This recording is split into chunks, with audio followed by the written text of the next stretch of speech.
પપ્પાનો phone છે. Hello. હા અલ્પા, કેમ છે? મજામાં? અચ્છા, બધા ફરવા જાવ છો? ના બેન ના, તને તો ખબર છે મને કોઈ શોખ નથી બહાર ફરવા જવાનો. તમે બધા જઈ આવો. ના ના ના, તમે લોકો જઈ આવો. હા હા. ના ના, એવું કંઈ નથી. હા, સારું સારું. અરે બેન, તું કેમ છો કેમ દીપ્તિબેન? છે? મજામાં? આવ આવ, બેસ બેસ બેસ બેસ. કેમ છે? બધા મજામાં? ઘરે બધા મજામાં છે ને? હા બેન, મારા ઘરે તો બધા મજામાં છે, પણ તને એક વાત પૂછું? તું હાવ આમ આટલી સાદી કેમ રહી છે? હવે તો ભાઈ પણ સારું કમાય છે, છોકરાઓ પણ સારું કમાય છે, તો બધું બરાબર તો છે ને? બેન, તને ખબર તો છે કે મને સાદગીવાળું જીવન જ ગમે છે અને મને સાદા કપડાં પહેરવા ગમે છે. મને લાગ્યું કે તમે સાવ આવ સાદું સાદું કેમ રહો છો.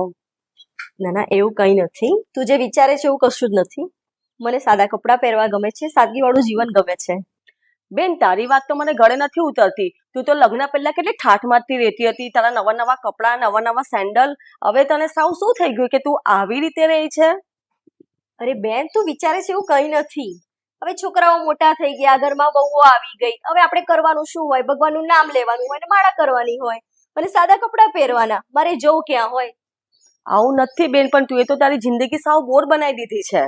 અરે ના ના, એવું કંઈ નથી. મારી જિંદગી એકદમ સરસ જ છે, તું ચિંતા કરીશ નહીં. તો જીજાજીને કઈ પ્રોબ્લેમ છે કે તું સારી ફેન્સી બનીને રહી છે? પણ હું બેન તને સાચું કહું, તું સાદા વેશમાં જરા પણ સારી નથી લાગતી. અરે અરે, એવું કંઈ નથી. તારા જીજાજીને પણ કોઈ પ્રોબ્લેમ નથી. હું સાદા કપડાં પહેરું કે સારા કપડાં પહેરું એમને કશી જ તકલીફ નથી, પણ મને ગમે છે સારા કપડાં પહેરવા ને સાદા કપડાં પહેરવા. હવે ફેશન કરવાની ઉંમર ગઈ, ઘરમાં વહુઓ આવી, હવે વહુઓ ફેશન કરે છે, પછી આપણે શું? તું ખોટી ટેન્શન કરે છે. તો તારે આખી જિંદગી હાવ આવી જ કાઢવી છે સાદા કપડાં પહેરીને? તો એમાં શું થઈ ગયું? હવે ઉંમર થઈ, ભગવાનની માળા કરશું અને સાદા કપડાં પહેરશું, એમાં શું થઈ ગયું? બેન, તું કઈ પણ કે, તારી વાત મને ગળે નથી ઉતરતી. હું તને આ રીતે જોઉં છું તો મને કઈ સમજાતું નથી. મને એવું લાગે જ છે કે કદાચ જીજાજી અને તારો મેળ નથી પડતો. કારણ કે મેં બહાર તારા ચપ્પલ જોયા તો તારા ચપ્પલ પણ સાવ ફાટેલા છે, તારા કપડાં આ રીતના છે. મને લાગે છે કે તું મારાથી કઈ છુપાવે છે. અરે સોનાલી, તું જે વિચારે છે ને એવું કશું જ નથી. તારા જીજાજી ભગવાનનું માણસ છે, આટલું બધું વિચારીશ નહીં. હમણાં મારી વહુ આવે એટલે શાંતિથી ચા પી. મારે મંદિરે જવું છે તો જરા હું મંદિરે જઈને આવું, ત્યાં સુધી તું ચા પાણી કર. એ તો તે જીજાજીને ભગવાનનો દરજ્જો આપ્યો છે, પણ જીજાજી એવા દેખાતા નથી. જેવા અંદરથી છે ને એવા ભારતીય નથી જીજાજી. અરે તું ખોટું ખોટું શું કરવા આટલું બધું વિચારે છે? શાંતિથી ચા નાસ્તો કર અને થોડી ટાઢી પડ. તું કઈ પણ કે, પણ તારી વાત મારા ગળે નથી ઉતરતી. તું નક્કી માંથી કઈ છુપાવે જ છે. અરે સોનાલી, તારાથી હું શું છુપાવવાની? તું આટલું બધું ટેન્શન ના લઈશ, શાંતિથી બેસ. મારી વહુ ચા નાસ્તો લઈને આવે, તું ચા નાસ્તો કર, ત્યાં સુધી હું મંદિરે જઈને આવું. પછી શાંતિથી બે બહેનો બેસીને વાતો કરીશું. ચાલ, હું જઉં છું મંદિરે, શાંતિથી બેસજો. નક્કી આ મારી ભાલી મારાથી કઈ તો છુપાવે છે. મને લાગે જ છે આનું અને જીજાજીનું હવે પહેલા જેવો સંબંધ રહ્યો નથી. આ તો આની ચોરી હું પકડીને જ રહીશ. અરે હા યાર, બસ હું ઘેરે પહોંચ્યો છું, પછી આપણે મળીએ. અરે સોનાલી, તું ક્યારે આવી? કેમ છે? બસ આજે જ આવી, મજામાં. અચ્છા, ઘેરે બધા છોકરાઓનો બધા બસ મજામાં. શું કરે છે મારા સાડુભાઈ? એ તો એકદમ મજામાં. એ તો મજામાં હોય, પણ મને તું કઈ મજામાં એવું લાગતું નથી. કેમ? તો એકલી કેમ આવી? મારા સાડુભાઈને સાથે કેમ ના લાવી? અરે એ બિઝી છે અત્યારે, હું ના લાવી શકું એમને. હું એમને આવવા માટે કેવું તો ઘરમાં ખોટો કકળાટ ઉભો થાય. ના ના ના, કકળાટ નહીં, પણ એ રૂપિયા છાપે છે એટલા માટે નથી આવી શક્યા, એટલે તું એકલી આવી ગઈ.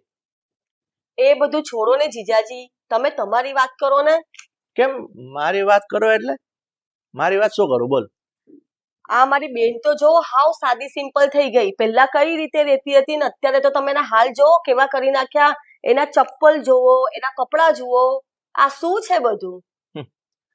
જો સોનાલી, તને તારા બેનના સ્વભાવની ખબર છે. એ છે ને એના મનમાં એક વખત ગાંઠ વાળી લે છે ને, પછી એનું ધાર્યું જ કરે છે.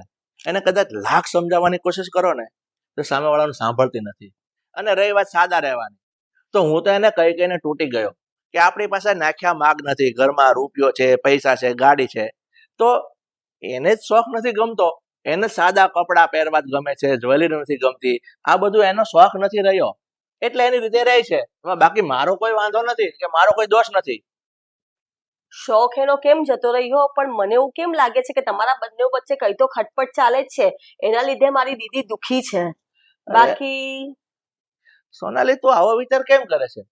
તને એવું લાગે છે કે તારી બેનને હું દુઃખ આપું છું? તને તો ખબર છે ને મારા લગ્નને આજે કેટલા વર્ષ થયા, ઘરમાં જવાન દીકરો છે, વહુ છે. હવે હું ત્રાસ આપતો હોઉં એવું તને લાગે છે? હવે મારી વાત સાંભળ. અત્યારે મને સામે મળી, મંદિરે જતી હતી ને, મેં પૂછ્યું, મેં કીધું કઈ નહીં, ચાલ આપણે ગાડી પર સાથે જઈએ. મને કે ના, મારે ચાલતા જવાની ટેવ છે, હું ચાલતી જતી રહીશ, તમારે સાથે મારે નથી આવવું, તમે જાઓ, ઘરે જાઓ. આવો જવાબ આપ્યો. બોલે મારો શું વાંક છે? એટલે તમારું કેવું શું છે કે મારી દીદીની વહુ આવી ગઈ એટલે દીદીએ બધા શોખ મૂકી દીધા એમ? અરે હું એવું કહેવા નથી માંગતો, પણ એને પોતાને જ અરુચિ આવી ગઈ છે મોજ શોખ ઉપરથી, એમ હું કહેવા માંગુ છું. બાકી એમાં હું એને ટોર્ચર કરું છું, હું એને કઈ નથી લઈ આપતો, એવું કઈ નથી. તને ખબર ને, આ કબાટમાં જોઈ લે, ભારે ભારે સાડીઓ એની 25 પડી છે, છતાં હું કહું છું તો એ છે તો પહેર. તો કે ના, હવે મને શોખ મટી ગયો. પછી રહી વાત જ્વેલરીની, જ્વેલરી પણ હમણાં લઈ આપી, તો એ પહેરી જ નથી. અરે ગળામાં માપ પણ નથી લીધું. તમે મારો શું વાંક છે? 100 વાતની એક વાત, આ બધું મૂકો હવે, પણ દાળમાં કંઈક તો કાળું છે જ તમારા અને મારા દીદી વચ્ચે. જો સોનાલી, તું આ વિશે વધારે ચર્ચા ન કરે ને તો સારું, કારણ કે મને ખબર છે મારે મારી પત્ની સાથે કોઈ વાંધો નથી. અને તને એવું લાગતું હોય કે વાંધો છે, તો હું કે તારા મગજમાં રામ બનીને કઈ સાબિત નથી કરી શકવાનો. એટલે આ બધું છોડ, તું 2 દિવસ રહેવા આવી છે ને તો શાંતિથી રહે, અને હું મારું કામ કરું અને તું શાંતિથી આરામ કર. હમણાં પેલા વહુ જાગશે ને એટલે તને ચા પાણી આપશે. એટલે તમારો કહેવાનો મતલબ શું છે? હું અહીંયા મીઠું અને મરચું ભભરાવા આવી છું? અરે મારો કહેવાનો એવો મતલબ નથી, પણ તું સવાલ જ એવા કરે છે ને એટલે મારે બીજો શું જવાબ આપવો, બોલ. રેવા દો. સાગર અને દેવાંગ ક્યાં છે? હશે, લોકો રૂમમાં તૈયાર થતા હશે. ચાલો હું મળી લઉં છું. હા.